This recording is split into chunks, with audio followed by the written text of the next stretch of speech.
एक बार शहंशाह अकबर अपने साथ बीरबल को शिकार पर ले गए। उनके साथ सेना की एक टुकड़ी और कुछ सेवक भी थे। शिकार करके कुछ एक दिनों में अकबर लौटने लगे।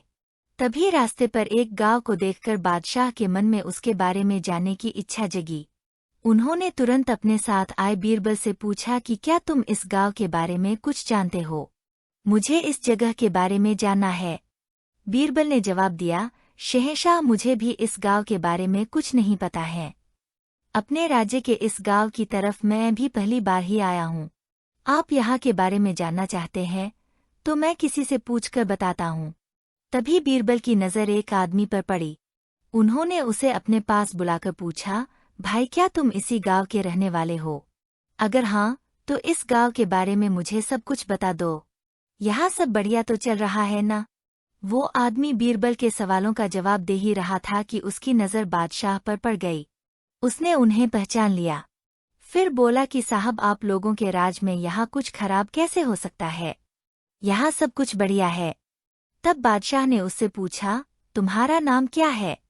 उस व्यक्ति ने जवाब में कहा, मेरा नाम गंगा है।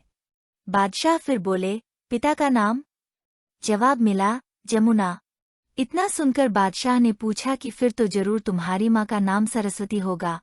उसने कहा, नहीं हुजूर, मेरी माँ का नाम नर्मदा है।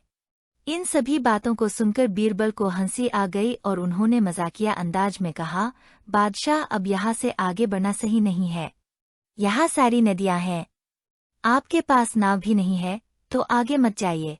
आगे बढ़ने के लिए नाव का होना जरूरी है, नहीं तो डूबने का डर बना रहेगा और यहाँ ज्यादा देर रुके तो सब कुछ बह जाएगा। बीरबल की यह बात सुनकर बादशाह को भी जोर से हंसी आ गई। वो व्यक्ति भी बीरबल का मजाक सुनकर मुस्कुराते हुए वहां से चला गया। कहानी से सीख, हर दम व्यक्ति को गंभीर रहने की जरूरत नहीं होती है। हंसी मजाक करना भी जरूरी है।